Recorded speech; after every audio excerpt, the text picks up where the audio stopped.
ఈ రోజు మిమ్మల్ని సెలబ్రేట్ చేసానికి, మీ అచీవ్మెంట్ ని సెలబ్రేట్ చేసానికి ఈ కార్యక్రమం పెడతాం జరుగుతుంది. ప్రభుత్వం ఆలోచన ఒకటే, పేదరికం వల్ల పిల్లలు చదువుకి దూరం అవ్వకూడదు. ప్రైవేట్ పాఠశాలలో, జూనియర్ కళాశాలలో ఎట్లయితే విద్య అందిస్తున్నారో దానికి ధీటుగా అందించాలని గౌరవ ముఖ్యమంత్రి గారు అని హెచ్ఆర్డీ మినిస్టర్ చేసినప్పుడు చెప్తాం జరిగింది.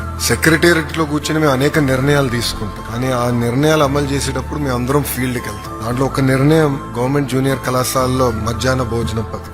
నా ఆలోచన ఏంటంటే గతంలో పెట్టాం, మధ్యలో తీయేస్తారు, మళ్ళీ తీసుకురావాలి, అట్లనే నేను ఆలోచించాను. కానీ నేను ఎప్పుడైతే పాయకాపురంకి వెళ్ళి చెల్లితో కూర్చుని మాడుతా ఉన్నాను, ఆమెతో భోంచేస్తూ మాడినప్పుడు ఆమె చెప్పింది, నాకు అమ్మ నాన్న లేరు, మా అమ్మమ్మ నన్ను గత 10 సంవత్సరాలుగా చేపలు అమ్మి చదివిస్తుంది. మీరు ఇచ్చిన భోజనం వల్ల ఈ రోజు అమ్మమ్మ పైన భారం తగ్గిందని చెప్తాం జరిగింది. ఇట్లా మీరందరూ కూడా మీ వెనకాల ఒక్కొక్క జర్నీ ఉంటుంది, ఒక స్టోరీ ఉంటుంది. కానీ ఈ రోజు మీరందరూ ఒక అచీవర్స్. గతంలో ఏదైతే ప్రభుత్వ పాఠశాలల్లో మంచి మార్కులు రావు అని ఏదైతే ఆ ముద్ర ఉందో, ఆ ముద్రని చెరిపేసిన వ్యక్తులు మీరు. వాస్తవంగా ఒక మాటలో చెప్పాలంటే ఇక్కడున్న మీరు ఆంధ్ర రాష్ట్ర ప్రభుత్వాన్ని, ప్రభుత్వ విద్య పరువుని కాపాడిన వాళ్ళు అవుతారు.